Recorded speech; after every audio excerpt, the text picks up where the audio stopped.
Mom chose my toxic stepsister over me and kicked me out, but years later, I'm engaged and his company dropped her husband's contract as a client, and now she's blaming me.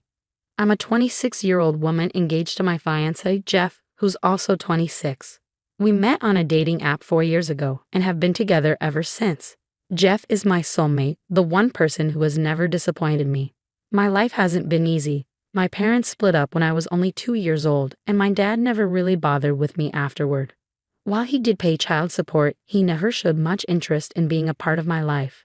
My mom, who's 48, wasn't exactly a great mom either. She was more focused on her own interests than on raising me. I basically grew up with nannies and babysitters. When I got older, I realized my mom was more into her social life than being a parent.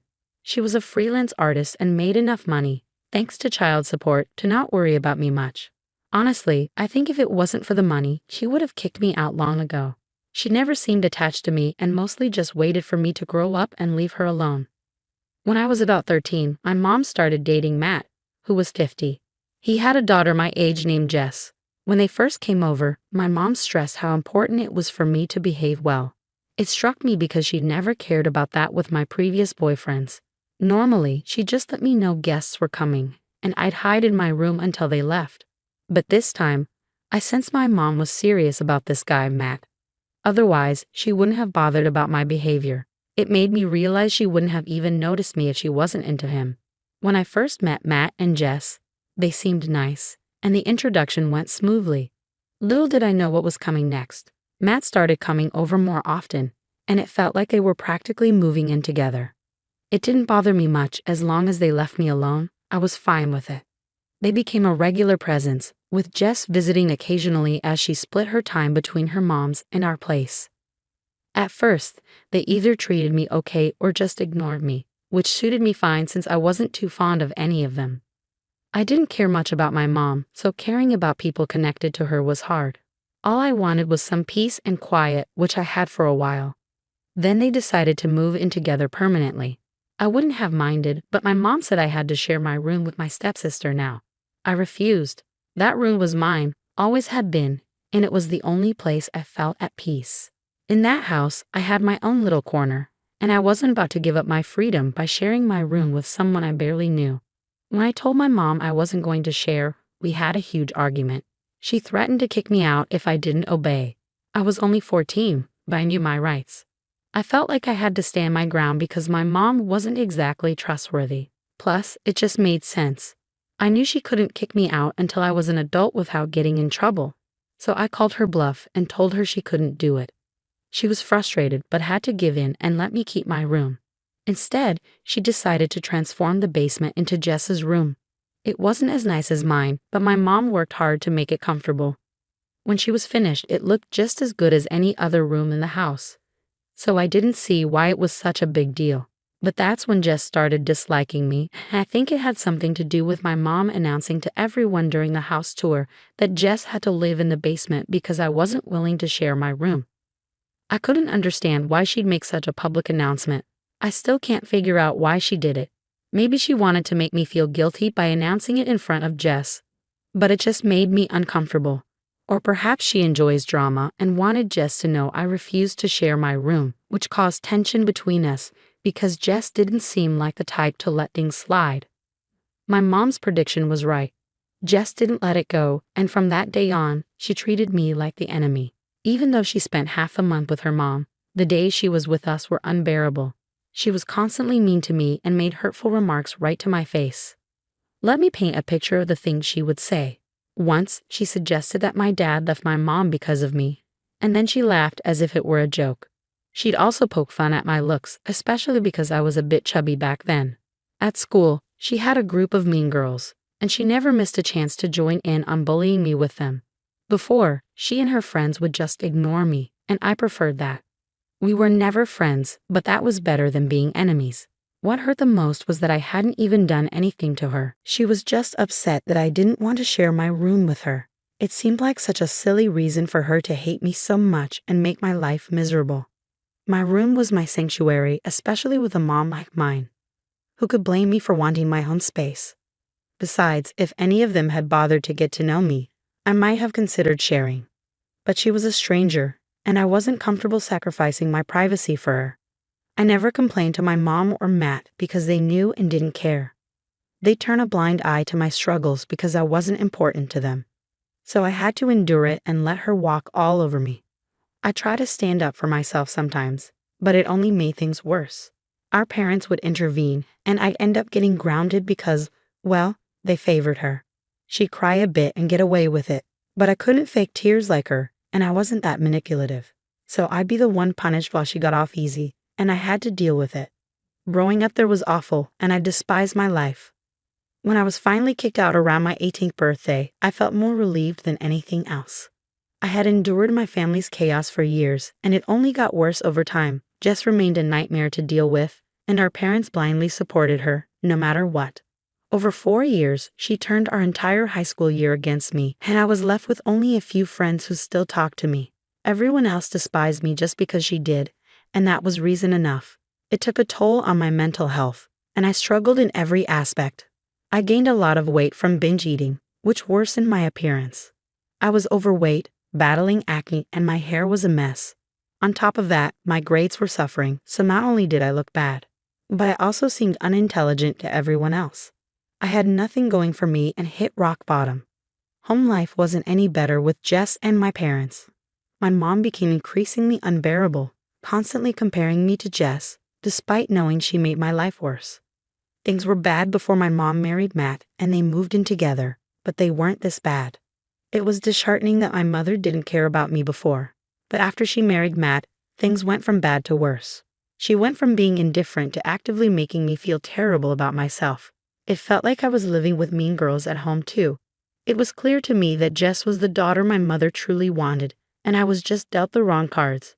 Both of them wished I'd disappear, and honestly, I wanted the same thing. My mother and Jess despised me, and Matt didn't care. With no other family besides my mother and no contact with my grandparents, I had nowhere to turn. I didn't feel right asking friends for help, so I toughed it out at home to at least have a roof over my head and food until I turned 18. But then, a couple of weeks before my birthday, something happened, and I was kicked out that same day. It was a weekend etched in my memory like it happened yesterday, one of the most traumatic and stressful days of my life. We had recently graduated, and Jess had started hanging out with a new, older crowd. She befriended someone whose brother, in his last year of college, became her boyfriend. They'd socialize with his friends, who were all older than us. I was aware of their activities but didn't dare tell my parents, fearing it would backfire. So I kept quiet about Jess drinking and likely smoking weed. I had no interest in those things. I was already struggling with weight and grades. I didn't need more trouble. But that day, I must have left my room unlocked before showering.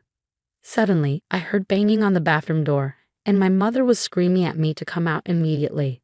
I quickly dressed and rushed out to see what was going on. When I emerged from the shower, my mother, Matt, and Jess were waiting in my room, wearing serious expressions. My mother produced a bunch of empty beer bottles from under my bed, and even more damning, a large plastic baggie filled with what looked like grams of weed. I knew it wasn't mine, and so did Jess. But my parents didn't know that. Somehow, she must have planted it while I was away and then told my mom. They began yelling at me, accusing me of being a terrible person. It wasn't just about the alcohol and drugs. My mom also criticized me for being a disappointment and for eating all the food.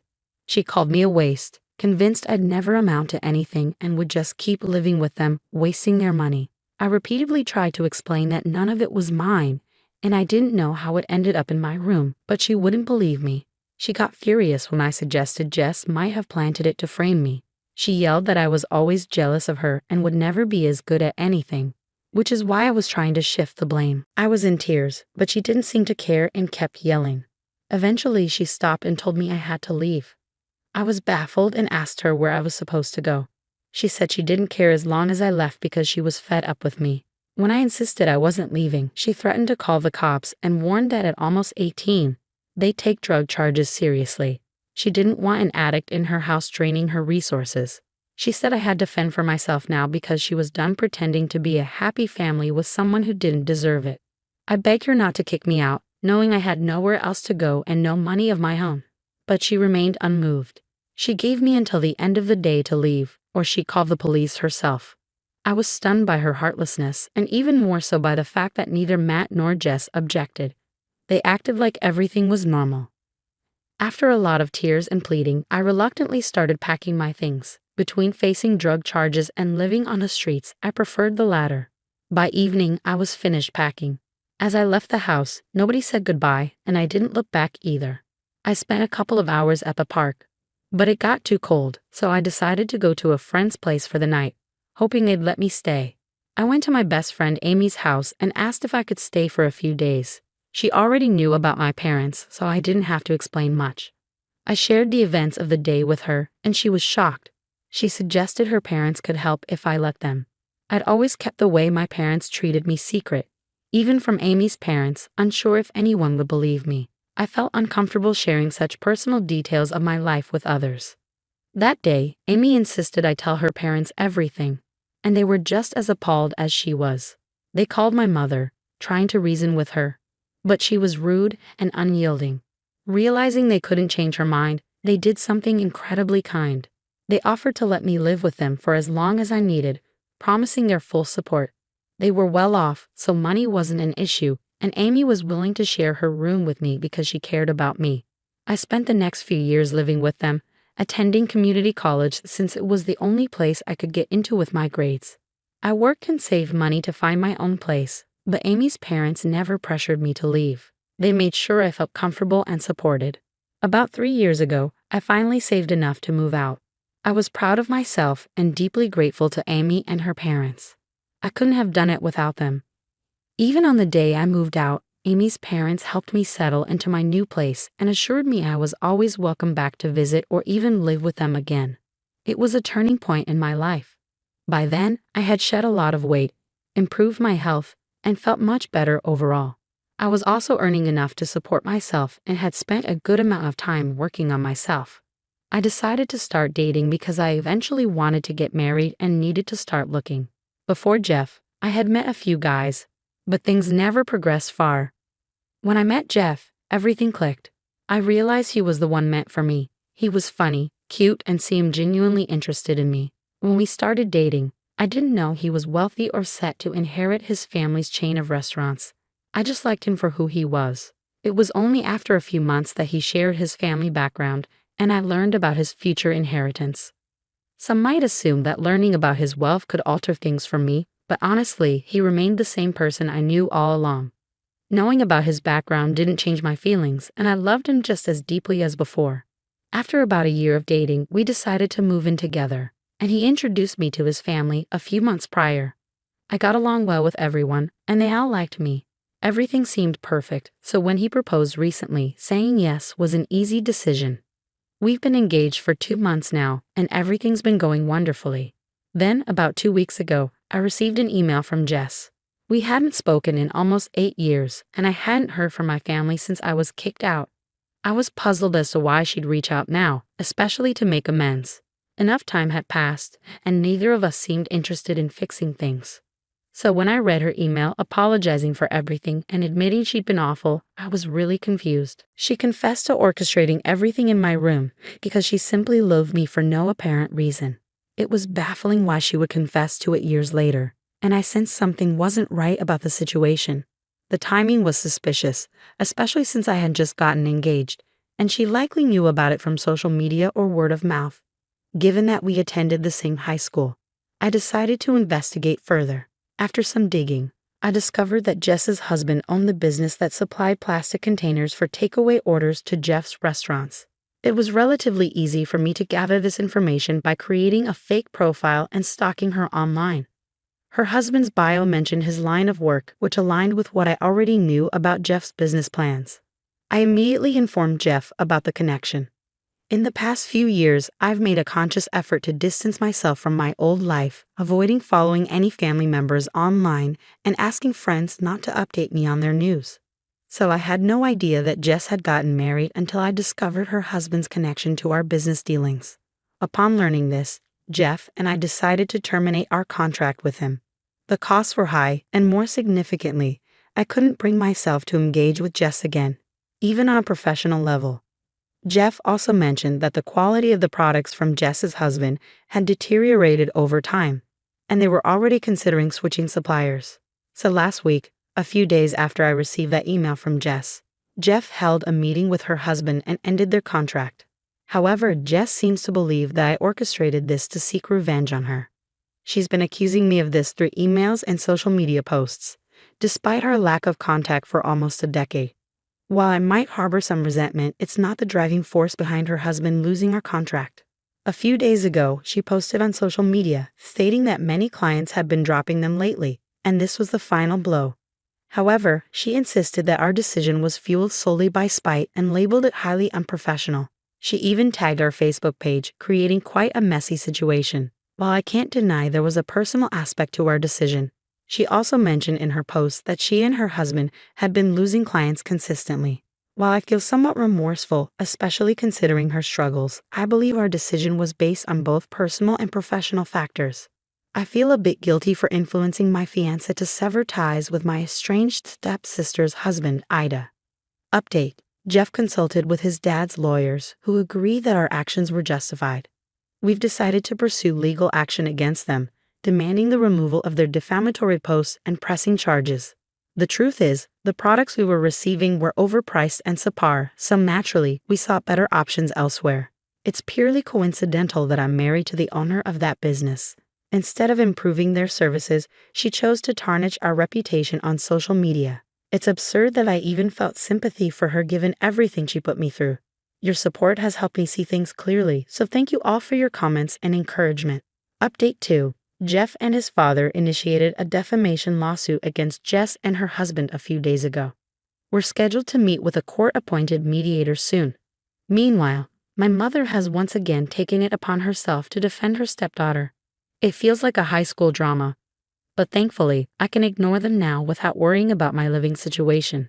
Despite my mother's attempts to provoke me, I've chosen to block her and focus on my own life. I refuse to let their negativity affect me.